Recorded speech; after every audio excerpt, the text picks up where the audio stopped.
ñëpp ñaan ak RFM di leen ñaanal jàmm di sàkku ñaan ci ñëpp xibaar yi ak manifester yëpp fi woon ci ay bés bi nu génn kenn ci ndaw amoon ci gaañu yu métti ci Bignona ñu rawale woon ci hôpital de la Paix Ziguinchor mujj ñàkk bakkanam muy ñeenteelu kon ku faatu ci manifester yi foofu ci Bignona. wàllu xibaar bokk na ci gis-gis bi Ousmane Sonko am ci réew mi ak tolluwaay mu ne nguur ak noote guy yoote fi ne nguur ak président Macky Sall ak na muy doxalee ci faagaagal yi adversaire moo waral mu def bu woote mu ne ci mboolem force vive nation bu Sénégal ngir xeex lu ni mel ngir aar démocratie bi mu ngi ko xamle jamono yu demee seeti gane ji démb Khalifa Ababacar Sall.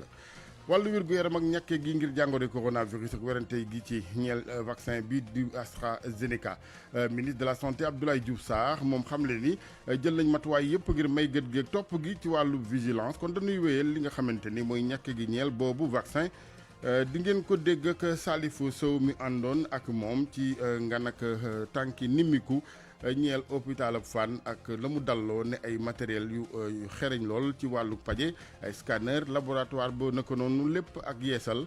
ca boobu hôpital bu Fann fii ci Ndakaaru Abdoulaye Diop ci technique bi.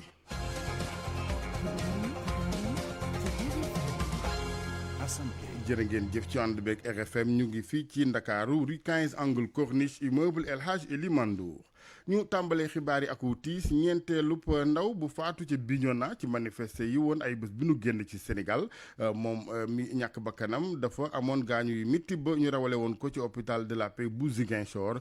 kon loole ne gaañu mu mujj yóbbu ko. Ousmane Sonko président Pastef moom gis ne réew mi la fi yoote mooy ak nguur ak noote la ko waral di dafa jàpp ne président Macky Sall la mu jógtee mooy xeexi adversaire politique ngir ak na sax jëmee ci ñoom ca loole ware su ko nangu mu ngi ko xamle ci jamono yi mu amal ngan ca Khalifa Ababacar Sall Abdou Diouf Junior. Macky Sall mënta delloo Khalifa la mu ko jëlal. ci poñ yi nga xam ne bind nañ ko muy ay exigence ne moom dina ko def wala ñu jàmmarloog moom point yooyu dañu dellu si gannaaw loolu yëpp donte am na lu mu jot a yàq ndax ku waroon nekk candidat ñu xañ na ko loolu dara mënatu koo remplacer waaye dañu ne bis li ki tey dootuñu ko nangul loolu. Ousmane Sonko bëggul a bàyyi mu sedd. du moom mooy toog seet kan moo war a am liberté wala kan moo ko ñàkk kan moo war a nekk candidat wala du ko nekk kan la ñuy jox carte électeur wala kan lañ ko dul jox constitution may ko kenn ak koo munti doon rawatina rek président li nga xam ne moom moo ñu war a njëkk a tënku ci constitution boobu. njiital Pastef ni bëggatul a gis ay opposants yoo xam ne dañ leen di bunduxataal di leen tëj di leen yàqal seen carrière ci wàllu politique. taxawal kuréel gu yaatu boo xam ne day dajale ñi nekk ci opposition bi yépp faire face au pouvoir dictatorial de Macky Sall loolu moom mii moo ko initié woon te defe naa man la ci njëkk a waxtaanal ci acteur politique. Khalifa Sall moom lu muy mettit lu moo di ne li mu jàppee ab dictature boo xam ne mu ngi yoot réew mi te opposition bi yëpp war nañoo booloo mànkoo ngir mën ko dakkal. depuis le mois de novembre ñu ngi dox parce que nag li ñu gëm mooy booloo mooy doole te nit ki du nu mu waxee ni mu jëfe dong la li ñu gis mooy quand il y a une majorité qui se conforte qui se consolide et qui s'élargit il faut une opposition qui s'unit qui se renforce et qui est puissante et forte loolu moo doon solowu plateforme d'action bi nga xam ni moom lañ doon dox. nemmeeku bi Ousmane Sonko demoon nemmeeku Khalifa Sall ci siège bu taxawu Dakar loolee ñaari homme politique yi dañ ko jàppee ak ndorteel ci xeex li ñu jàppee opposants yi nga xam ne dañ leen di noot ci réew mi. jërëjëf Abdou Diouf Junior RFM juróom-ñetti waxtu tegal ñeenti minutes. RFM rajo askan juróom-ñaari militaire doomu Sénégal bokk ci détachement soldats yi Sénégal ci Mali ñoo amay gaañu ci accident bu seen wota def waa DIRPA xamle lu ni mel DIRPA mooy kuréel gi nga xamante ni moo yittewoo lépp lu jëm ci wàllu relation publique ci armée bu Sénégal seen wota ni ñu ko waxee blindé gi moo daal di def ab accident waral seen gaañu yooyu ba ñu rawale ci hôpital principal Ndakaaru Sénégal ci wàllu ñàkk bi nga xamante ne mooy AstraZeneca gi dañu koy wéyal ministre de la santé moo xamle lu ni mel démb ci ngoon ginnaaw bi mu xamle it ne boobaak léegi ñu ngi ak matuwaay yëpp ngir may gët gi ñeel vaccin beek njeexite yu mu mun a àndal Abdoulaye Diouf Sarr ñu teewlu kook Salif Sow. vaccin yi nekk ci marché bi muy AstraZeneca muy Sinopharm muy Pfizer muy Moderna muy sax Sputnik V yooyu yëpp suñu borom xam-xam yi ñu xamante ne ñoom ñoo yor commission bi liggéey ci wàllu ñàkk ci Sénégal saytu nañ yëpp ba bu nekk rek ñu jox ñu si effectivement naka lañ si war a taxawee moo tax ñu commencé Sinopharm dem jënd ko ba Chine ñëw démarré parce que boobu initiative COVAX indeegul woon seen vaccin bi COVAX indee seen vaccin muy AstraZeneca tam ñu introduire ko may wax ne commission Sénégal bi xamante ne ay borom xam-xam si wàllu vaccin ñoom ñoo ko ŋànk waxaguñu dara loo xamante ne danañu tax ñu génn si AstraZeneca mais organisation mondiale de la santé nga xamante ne ñoom ñoo yore lépp lu jëm si mbiru santé si àdduna am commission buy surveiller li yëpp ñoom tam ba fi ñuy wax ak yéen amul dara lu ñu si wax même Europe ba ñu koy génne si yenn dëkk yi agence européenne du médicament amul donc lan lu ñu si wax lu ñuy mën a tax ñu dellu gannaaw bon nag ñun am nañu benn dispositif de pharmacovigilance boo xamante ne day surveiller bés bu jot lépp lu ñuy wax effet yi xamante ne donc day am après vaccin loolu ñu ngi koy surveiller si anam yu mucc ayib may rassurer sénégalais ak sénégalais yi di leen wax ne Sénégal dëkk bu mag la si wàllu donc médecine dëkk bu mag la si wàllu vaccination parce que ça fait 40 ans ñuy vacciné donc lépp loo xamante ne war na si pour que ñu encadrer dispositif dans la sécurité ñu ngi si maa ngi dalal xelu ñëpp ñu ngi continuer suñu stratégie de vaccination si kaw ñaari vaccin yooyu muy Sinopharm ak AstraZeneca mais si surveillance boo xamante surveillance bu wér la boo xamante ne lépp lu si am rek danañ ko xam. mu nekkoon monsieur le ministre de la santé Abdoulaye Diouf Sarr doon nemmiku démb ci ngoon hôpital Fann bi doon dalloo ay matériel di jumtukaay yu xereñ méngoo lool ak jamono ci wàllu scanner ak yeneen laboratoire ba nëkk noonu lu toll ci milliard ak genn wàll dem ca Salif Sow ci wàllu reportage. Merci. Fann am na lu ñuy wax IRM imagerie médicale bu l'hôpital bile moom la mujjee wisit mu doonoon wisit bu gaaw. parce que ce n'est pas moins de 1,6 milliard qui ont été injectés li ñu fi gis yëpp nag mën nañ rek noter ne Sénac ak Eiffage am na fukki millions yoo xamante ne dugal nañ ko pour que ñu rénover service pneumologie bu hôpital Fann mais leneen li ngeen gis yëpp nag effort état bi la. Abdoulaye Diouf Sarr jéego yu mu sekki baax na waaye doyut kàddu yooyu ku koy yëkki mooy kii jiite laboratoire bi nga xamante ni def nañ fa ay matériel yoo xamante ni it yu yees la moom professeur Madiaye Guèye biologiste la ci wàllum lopito yi le ci kanamu jëwriñ ko ñu dénk wàllum wér-gu-yaramu askan wi la yëkkatee jafe-jafe yi jëmp yi. ñun bëgg nañ ko ñu jàppale gis nga appareil yi nga xamante ne moom la ñu am fii waaye bëggoon nañu mu gën a yokk bëgg nañ itam ay jumtukaay yoo xamante ne dina tax ñu gën a mën a doxal suñu liggéey yokk ci li nga xam ne moom la ñu jot a am loolee nag moo tax ñuy ñaan ngir nga daan ñuy jàppale jamono ji nga xamante ne am nga ay responsabilité comme ni nga ko gisee am na lu bari loo xamante ne bëgg nañu koo yokk ndax am na ci yenn ci ay analyse yoo xamante ne dañ koy yóbbu ba France wala beneen dëkk yi itam. at bu nekk laboratoire bi lu mat ñetti téeméeri junni résultat mën na fee génnee. C'est ça qui a été réalisé. bañ fa génnee délégation bi doxantu na ci bërëb bu ñuy dalal ñi amee jafe-jafe jëm ci wàllum xëtër te ñu defaraat bërëb bile moom Abdoulaye Diouf Sarr ak délégation am xool nañu fa ñu mën a dalal way tawat yi lee ëpp na lal ya fa juróom-ñaar fukk ci lim bërëb booba professeur Nafissatou Omar Touré moo koy ko jiite.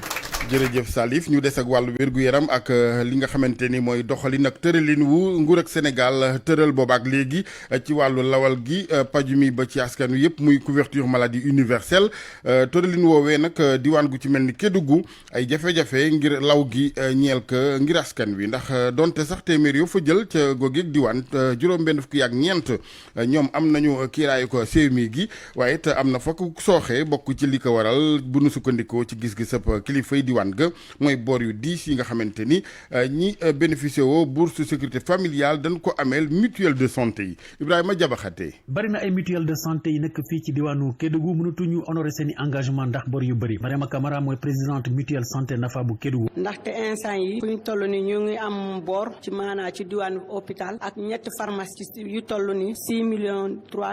6,328,550 francs lu waral dette yooyu maanaa bourse sécurité familiale ba tey état yi du leen subvention yu mujjee am mooy 2018 mooy maanaa 2019 ñëwul 2020 ñëwul waxaguñu 2021 te subvention yi sax buy ñëw ay kudut lay doon maanaa toq la boo laajte fukk ñu indil la ñaar xam nga day gën a yokk rek. li waral situation bi ni mel mooy caractère social bi am kuréel yooyu Toumani Camara mooy PCA union mutuelle santé bu Salémata. état bi joxe ay subvention yi quoi parce que bénéficiaire bourse yi ñoo gën a bari ci mutuelle su ma xoolee Salémata ñetti junni ak téeméer ak fukk ak ñoo nekk ci mutuelle yi comme bénéficiaire de bourse donc ren kuy at bu nekk mënuñu am 400 cotisants at bu nekk te nag xaalis yi 400 cotisants yooyu nañu jëfandiku pour prendre en charge l'ensemble des ci mutuelle yi quoi loolu mooy suñu jëf waaye ak initiative bu autorité yëkkati jàppale xale yi ak jigéen yi ay yeneeni xeetu financement mun na am ci diir yu gàtt. docteur Bokar Mamadou Daf mooy directeur général agence nationale pour la couverture maladie universelle. pour que projet bi nar a ñëw parce que dafa am benn projet bi ñuy wax projet ISMEA dimbale xale yi ak jigéen ñi moo tax ñu jóg pour que projet boobu su ñëwee dana fekk ñu dëgër parce que mënuñ ko tabax ci structure de mutualistes yoo xam ne dëgëruñ bu ñu waxtaanee nag ñoom seen xel dem na ci mbirum UDAM seen droit la le serait organisé. pour lu mel ni mun a antu fokk ñu am ay coppite ci biir mutuelle yi pour ñu samp benn fonds de garantie régional pour ñu gën a mun a am doole ak efficacité fii ci région bi. Ibrahima Diabakhate Kédougou RFM. jërëjëf Ibrahima ñu des ak wér-gu-yaram gi ak jàngoro jeneen Ebola feeñ ci mbokk yi ca Guinée Conakry li nga xamante nag mooy gëstu yeeg la ci feeñ fan yi yéeme lool ndax danoo jàpp ñoom ñi yëngu ci wàllu kër docteur scientifique yi ne lu jëm ci jàngoro ji du lu cëppee ci jaww ji waaye ñi nga xamante ni juróomi at ci ginnaaw ñoo amoon jàngoro ji ba tey mën nañoo wéy di ko wàlle ca noonee rek la demee di doomu jàngoro kon bu jógewul ci jaww ji ni ñu ko waxee Makumba Bey. Institut Pasteur bu Ndakaaru li ñu trouvé mooy jàngoroy Ebola ji dekkiwaat Guinée jógewut bi yoon ci mala ñaka amee woon diggante 2014 ak 2006 la am ku mu jóge ci moom ba mu dekkiwaat ci réew ma. docteur Ousmane Faye moom responsable département virologie la ci Institut Pasteur boobu bokk na ci étude bi ñu doon xoolee carte d'identité virus bi. variation yi néew na te donc bu variation yi néewee ça veut dire que effectivement quelque part virus bi am na fu mu toogoon nekkoon fa maanaam multiplié wul par mu nekk par exemple ci nit ki am ci yenn organes yoo xamante ni foofu la nekk yàgg fa wala mu jëkk jaar ci beneen nit mais nga xamante ni vraiment daal multiplication yi waroon a am normalement amul. muy tekki ni kon junniy nit ñi nga xam ne amoon nañ jàngoro ji ba wér mën nañoo wéy di wàlle fi mu ne nii di lu raglu ci gis-gisu docteur Ousmane Faye. dina xaw a tiital parce que dina xaw a tax surtout li gën a metti ci affaire yi mooy ñi nga xamante ni déjà am nañ feebar bi ba wér xam nga kon dafay laaj vraiment ñu ci am benn jàngat bu ñuy def am na ba études yu ñu jotoon def yoo xamante ni ay Guinée am nañu def en RDC actuellement mi ngi continuer et donc day indi rek ay vraiment ay jafe-jafe ci maanaam comprendre virus bi nu muy tëdde. scientifique yi koy xool nag dañoo mas a jàpp ni virus bi mënul dund lu ëpp juróomi téeméeri guddi ci nit léegi mu feeñ ni nag juróomi at gannaaw épidémie bu mujj bi virus bi desoon na ci nit ba mën a wàllaatewaat 2014-2016 ñaar fukki junniy nit ak juróom-ñett la jàngoroy Ebola laaloon fukki junni yi ak benn mu rey leen mu des kon fukki junni ak juróom-ñaar yoo xamante ne nii rëccoon nañ ci te mën koo wàlle. jërëjëf Makumba ngeen di ànd ak RFM ci xibaaru suba si ci wolof juróom-ñetti waxtu tegal fukki minute ak ñaar. pour man RFM mooy rajo bi gaaw ci xibaar yu wóor. RFM xibaar yu wóor te wóor. diwaan ak jaxaay ca département bu Tëngéej askan wa ci jafe-jafe yi neen ndax ni ngeen ko xamee ñoom ñooy ñi seeni kër waame gi nangu woon ba ñu daal di ko sanc ne commune foofe waaye nag du bërëbab liggéey ngir naw ji du bërëbu fajukaay rax ci dool it macha allah li nga xamante ne mooy lim bu takku ci askan wa fa yeewoo Abdou Diouf Diagne. njënd ak njaay wàllu maçon wala artisanat lii ñu ëpp ci ndaw ñi nga xam ne ñoo nekk ci jaxaay ci la ñuy yëngu secteur yooyu nga xam ne nag coronavirus bi daf koo laal bu baax a baax moo tax ñu bëri ci ñoom tey ji seen loxo jotatut seen digg ginnaaw état bi nag war na leen a jàppale bu ñu sukkandikoo ci Moussa Niang moom mooy président bu mouvement taxawu suñu gox. dañuy gis ni ñoom dañ leen bàyyiwul xel kenn accompagné wul leen moo ñi nga xam ñoo nekk ci marché bi ñoom ñoo yem amul benn projet boo xam ni état daf koy teg ñu leen ci bàyyi xel amul benn jeune boo xam ci biir commune bi am nga financement wala bénéficié wu nga ci DER bi mu nekkat encore une fois benn appel boo xam dañ koy lancé waat solennellement président de la République Macky Sall pour que mu venir en aide aux populations de Jaxaay dans son entièreté. ñu bëri ci ñoom jóge ci banlieue bu Dakar ginnaaw mbënd mi nga xam ne moo amoon ci atum 2007 jigéen ñi ñoom tamit ay jafe-jafe yu tar la ñuy jànkonteel Fatou Kane nekk délégué ca marché bu Jaxaay. taabal gis na ni mel ni ay seng la bu ngelaw lu bari ñëwee sax da koy naaw seeni borom toog di xool te am ñoom mënuñoo bañ a xëy dara daal neexagu fi waaye dañu toog di xaar yàlla rek nu ngeen mën a jàppale ba jafe-jafe ak coono yàlla wàññil ñu ko ngeen jàpp si. école yi tamit ay jumtuwaay daal dinañu koy rafle lool Anta Ndiaye jàngalekat la ci école plan Jaxaay unité 17.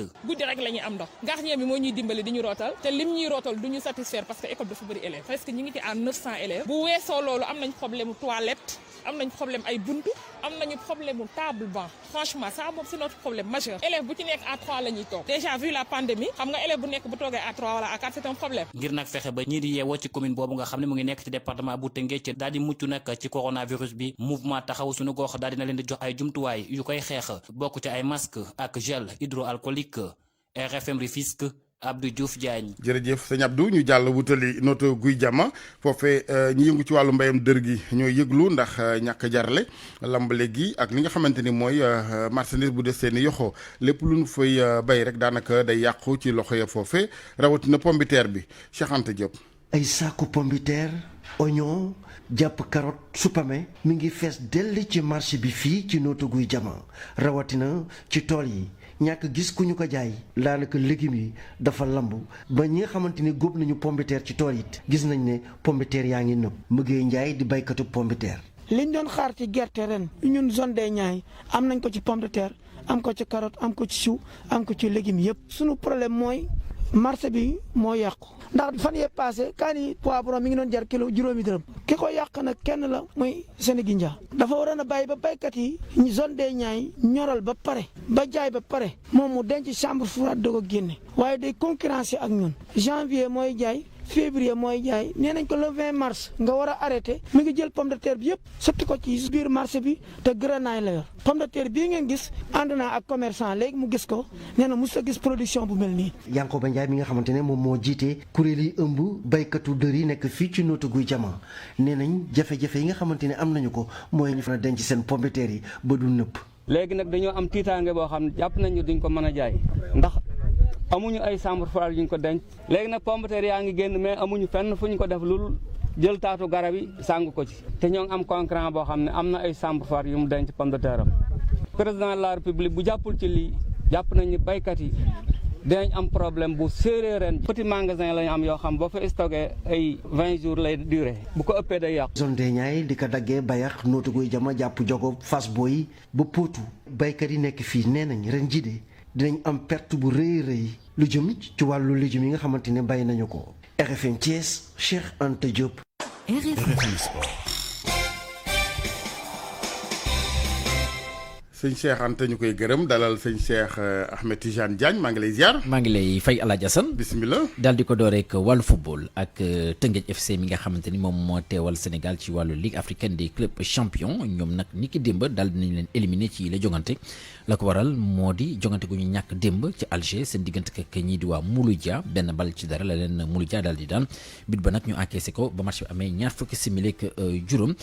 Teungueth FC nag ci gi la jongante ñu gis ni daal amoon na jafe-jafe loolu daal ngir mën a am ay occasion de but na ma ko ñàkkee ko itam démb noonu la ko maag ñàkke woon itam match aller bi fii nii ci Thiès benn bal ci dara ci diggante mag équipe boobule ci groupe D bi ba tey jàppale ni Zamalek bu Égypte moom démb yi dafa daal di ñàkkaat ci diggante mag Espérance bu Tunis benn bal ci dara ca match aller ba doomu Égypte yi di vice champion d'Afrique dañoo ñàkkoon itam ñetti bal ci benn seen digg ak ñii di waa Espérance bu Tunis Espérance bu Tunis gannaaw ba mu amaatee ndam ci ñoom daal na féete jamono gi ci place bu njëkk bi daal di am fukki poñ ba pare qualifié ci li nga xamante ni moo di quart de finale Ligue africaine des clubs champions Mouloudia mu daan démb ñi nga xamante ni ñoo di waa Teungueth FC ñoom jamono gi am nañ juróom-ñetti poñ féete si ñaari place bi daal di jekk lool ngir mën a foqati geneen ticket bi ngir mën a qualifié ci wàllu lii di quart de finale googu les compétitions Zamalek bu Égypte moom ñaari poñ la daal di am waaye nag ay chance am néew na lool ngir mu daal di qualifié ci li nga xamante ni moo di quart de finale Teungueth FC moom moo féete si ñeenteel place bi daal di am benn poñ ci ñetti jogante yi nga xamante ni jot na ko football wala bokk ñeenti jogante yi mu jot a football moom daal di na kon bokk éliminé na ma leen ko waxee woon ci yeneen résultat ñil ba tey ñeenteelu bëccëg bi jàpp leen ni ñii di waa Orea Athletic Club bu Guinée démb dafa daal di match nul ci dëkkam ci Conakry diggam ak ñi di waa Wydad Athletic Club bu Casablanca geneen xibaar ci ñeel équipe bu Guinée googule kii di Khadim Diaw doonoon joueur génération foot moom nag ma ngay évoluer ci équipe boobule démb jot naa football sax ba match bi jeex te équipe boobu ka leen di tàggat doomu Sénégal itam waa Orea kii di Lamine Ndiaye AS Vita Club ñoom RDC lañu daal nekk République démocratique du Congo ñoom démb dañoo ñàkk seen dëkk seen diggante ak ñi di waa Al Ahli bu Égypte ñetti bal ci dara Mamelodi Sundowns di équipe Afrique du Sud te njiitu confédération africaine bu bees bi di ko jiite di Patrice Motsepe ñoom démb dañoo daal di am ndam seen diggante ak ñi di waa TP Mazembe bu RDC bu Blaise Katumbi benn bal ci dara ñu daal di waxtaane wàllu football ba tey waaye bi la yoon lii di ñaareelu wërgal coupe de la confédération li ko tey jii ci ngoon ci bu 16h jotee ci stade Lat Dior bu Thiès foofu Jaraaf bu Dakar dana fa daal di tase ak ñi di waa CES Sfaxien bu Tunisie ñoom nag waa Jaraaf fàttali seen match bu njëkk bi dañoo ko daal di pertoon seen digg ak keneen équipe bu Tunisie léegi nag li ñu bëgg mooy fexe ba joyanti mbir yi balaa mooy yéex ci kàddu seen entraîneur Cheikh Gueye ñu déglu ko gannaaw conférence de presse d'avant match bi nga xamante ni démb mi ñu ko doon amal.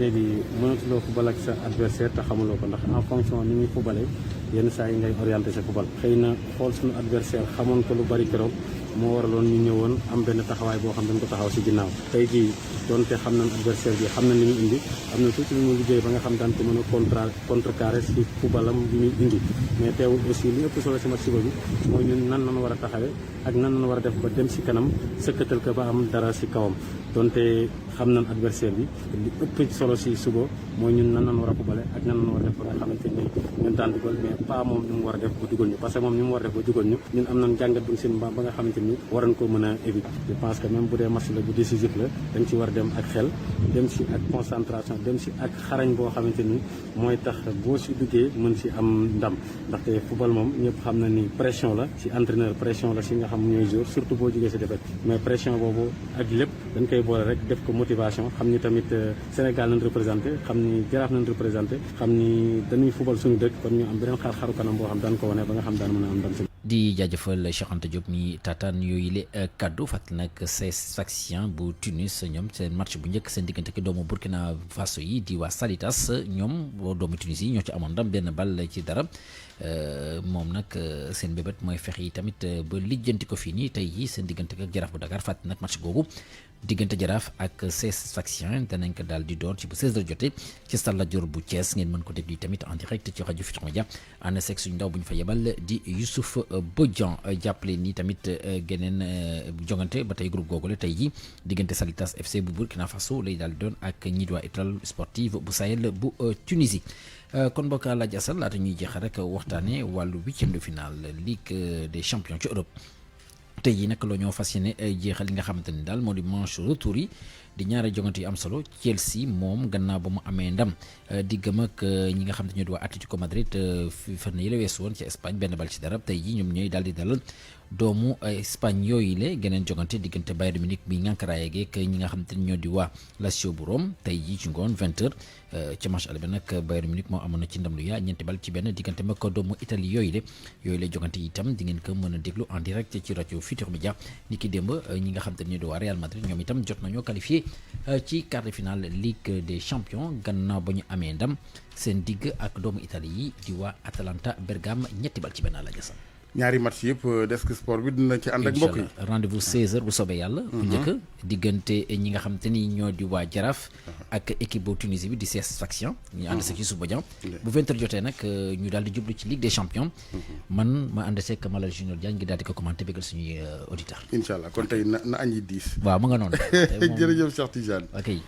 pour man RFM mooy rajo bi gën a jege askan wi RFM rajo bi jaamu seen soxla ñu dalal Anna Rocha ci wàllu cosaan maa ngi leen di nuyu mbokk yi musée de la femme Henriette Bathily dina dalal fukki fan ak juróom-ñeent ci weeru mars gi ñu nekk ab exposition caricaturiste bi di Oumar Diakité ñu gën ko xam ci turu Odia les femmes dans toutes leurs dimensions mooy thème exposition boobule Awa Cheikh Diouf mi nga xamante ni mooy directrice exécutive boobule musée mooy ñuy leeral lan mooy mbébétu exposition bi. tey jii ñoo ngi nii di liggéey ak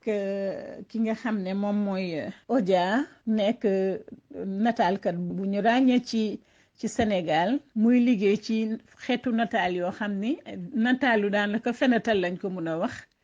ndax dina ci nekk di ci yeete di ci wax ay ñoo xam ne ñi xëy na am na ay faiblesse yu ñuy am te sax duñ ko xam waaye moom ci biir ay nataal dana fexe ba génne yooyu yëpp te du la ñàkke kersa du la ñàkke teggin mu nekk donc xeeti aar boo xam ni daal xeetu nataal boo xam ni daal lu jafe la. Odia nag li tax ñu ànd ak moom di def loolu mooy dañu yéene woon ci mois de mars bi dégg nga maam ñu jël nataalam yooyu ñu sotti ko def ci benn exposition bu mag ngir waxtaane li nga xam ne moom la jigéen ñiy dund ci wàllu jafe-jafe maanaam ci wàllu jafe-jafe yi ñuy jànkoonteel bis bu nekk di wax aussi femme ñi jigéen ñi nga xam ne wax dëgg yàlla ci nga xam ne fànn yi nga xam ne ci la ñuy liggéeyee ràññee nañ leen ci loolu ñu nekk ay jigéen ñu jàmbaare mel ni yéen ci média yi parce que yow sax yaa ngi ci bokk yow Anna ñi nekk ci politique bi ñi nekk ci affaire justice bi ñi nekk daal ci fànn yëpp fi jigéen ñi di yëngatoo daal ñu tànn ci ay nataal yoo xam ne dañ leen di sotti def leen soit ñu nekk ay nataal yu mag wala yu yemamaay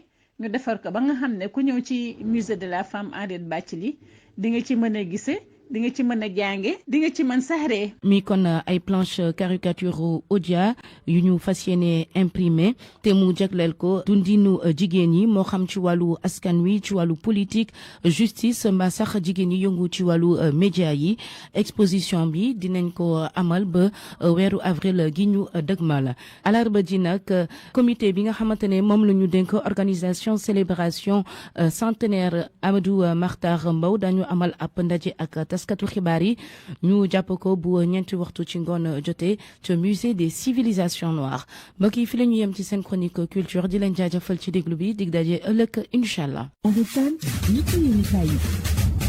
Comptoir commercial de plomberie du Sénégal CCPS. seen cuuraay raktak bi rey yooyu seen gamme Opalia ak seen savon de Marseille créole ñoo leen di may li ci yéenekaay yi. yéenekaay yeeg Mamadou Mouhamed Ndiaye. jërë ngeen jëf Macky Sall ak Ousmane Sonko seeni wu nekkin bu doon cere la ñu ne xas na xajam ba far yegg ci karac bi l'Observateur yéenekaay bi ne nañu donte ñoo ngi seet jàmm ak dal nu mu amee ci réew mi terewul muy Macky Sall di Ousmane Sonko ku ci nekk ci ñoom ñaari yaa nga taxaw fa nga taxaw ngooy ca la nga ngooy ni kii di président Macky Sall dégg nañu ko keroog ba muy dajeeg waa société civile gi mu xamal leen ci biir yi waxam ne mbir su xewee ci réew mi mën nañoo toog waxtaan ci waxtaane ko ba am ci saafara waaye état bi moom du nangu kenn di wañ loxom ba kenn di ko xoqutal wala état bi di taxaw di yox-yoxi ci lenn moom Ousmane Sonko njiital parti Pastef l'Observateur mi ngi ñuy xamal ne wax na ne li fi nguur gi dund bu yàggul ab téeñ la rek bu ñu teggiwul seen tànk yan bi dana ñëw te bu ñëwee muy gën a metti ci ñoom journal bi nañu Ousmane Sonko diggée na deuxième wàgg gu naratar ci Macky Sall ak nguuram kàddu yu Ousmane Sonko yooyu moom la journal Vox Populi xëy ci xëtamu njëkk mu di li mu ne li ñuy sàkku suñu ko amul li fi woon lu ko raw dana fi ama te bu boobaa ñoom ñi ci nguur gi ñoo cay ñàkke la Sénégal nañu Ousmane Sonko seral na ay kàddoom ba wàññi xadaram nee na démb ñun amuñu benn problème ak réewum France suñu xeex nekkul di song ka yàqate li réewum France moom ci réew mi mënuñoo bëgg a dooleel investissement direct étranger bu noppi di bundu xatal ay étranger yu nekk ci réew mi moom moomee di Ousmane Sonko Sud Quotidien xamal nañu ne gisee na démb ak Khalifa Ababacar Sall ci àndandoo def benn dànk ngir xeexal démocratie ak état de droit ci Sénégal ci loolee la ñu taxaw Sud bind ne Ousmane Sonko xaal na yoon wa Khalifa Sall biral yéeneem ngir ànd ci ak moom Le Quotidien nañu ab lëngoo ngir jàmmanloo ak Macky Sall moom la Khalifa Ababacar Sall ak Ousmane Sonko dinas waaye fa ñu nar a juuyoo nag yéenekaay bi nee nañu moo di ci élection locale yi ndax kii di Ousmane Sonko bëgg-bëggam moo di ñu def élection locale yi nu mu gën a gaawee organiser ko ci 2021 gi ni ñu ko bindee woon ci mémorandum bu waa M2D def Le Quotidien nañu ci jamono jooje kii di Khalifa Ababacar Sall moom li ko gënal moo di bala ñuy amal ay élection locale ci réew mi ñu auditer fichier électoral bi ba noppi lu sotti am borom autoroute à péage Dakar Diamniadio aéroport Blaise Diagne état bu Sénégal bokk na léegi ca capitale ba Soleil national moo bind xibaar bi ci xëtamu njëkk ba dolli ñu ci ne 25% lay amee ci capitale bi yamu ca it ndax redevance foncière annuelle bi ne woon 1000 francs di ñaari téeméer at mu nekk ca contrat bu njëkk ba état bu Sénégal négocié waat na ko lijjanti ko ba mu doon léegi lu mu néew 800 millions di ñetti téeméeri millions at mu nekk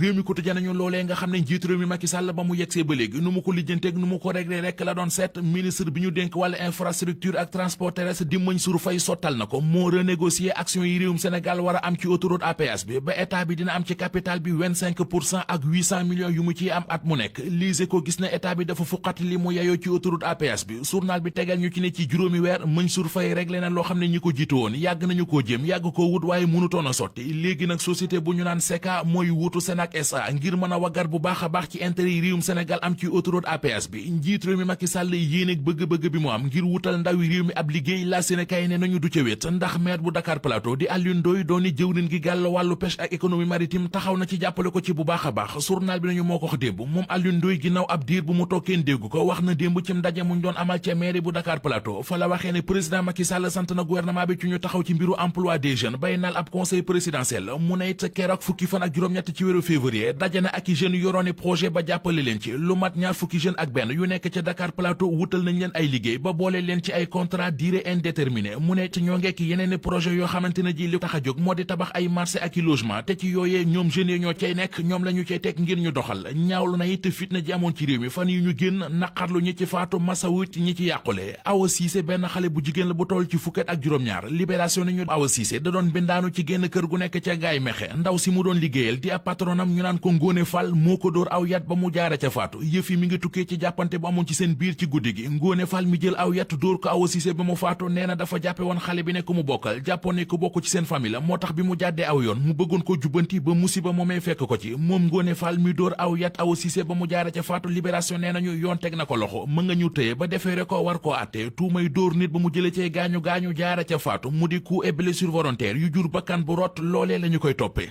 comptoir commercial de plomberie du Sénégal CCPS seen cuuraay raktak bi rey yooyu seen gamme Opalia ak seen savon de Marseille créole ñoo leen doon may li ci yéenekaay yi. jërëjëf Mamadou Mouhamed mbokk yi jërë ngeen jëf ci ànd beeg RFM xibaar yi bokkoon na ci aw tiis di ndaw li nga xamante ni moo amoon gaañu yu métti ci manifester yëf woon ci Sénégal ay bés bi nu génn ca Bignona daal di mujj ñàkk bakkanam muy ñeenteelu ku faatu ci diwaan ga ñu ngi ko rawale woon yóbbu ci réanimation ci hôpital de la Paix bu Ziguinchor nguur gi ak taxawaay gi nguur ak nooteel la ko kii di président Pastef Ousmane Sonko gisee en tout cas mooy yot Sénégal mu ne di dictature rampante moo waral mu woo mboolem acteur politique gi force vive de la nation ñu taxaw bañ ko ngir défendre démocratie bu Sénégal mu ngi ko xamle ci ginnaaw ak ngan ca kër Khalifa Ababacar Sall wàllu wér-gu-yaram ak xeex be coronavirus Sénégal dafay wéy ak ñàkk bi nga xamante ni mooy AstraZeneca gi ministre de la santé Abdoulaye Diouf Sarr ak xamle ginnaaw bi nga xamante ni nee na it boobaak léegi ca njëlbeen lañu jël matuwaay yëpp ngir gunge ñàkk mi ak may gët gu wér ci wàllu vigilance ngir benn ak njeexite gu bon wala bokk mu néew lool yooyu njeexite ngir askan wi Abdoulaye Diop moo nekkoon ci technique bi El Hadj Assane Gueye ci micro bi ci teewaayu soxna Yacine Pouy bu service digital bu RFM ñu ngi leen di gërëm mbokk yi di leen ñaanal kendalu jàmm ca kanam tuuti ñu ànd ak yéen incha allah ci pencoo geeg RFM tey ji wàllu àll traite gi ci réew mi la ñuy waxtaane àll traite geeg jafe-jafe yi pension yeeg wàllu paju meeg Ablaye waajal sunu àll traite xam naa Ablaye Diop ndaw ku mën a xuloo ci rangi IPRES yi bu boobaa ñu yendu ak jàmm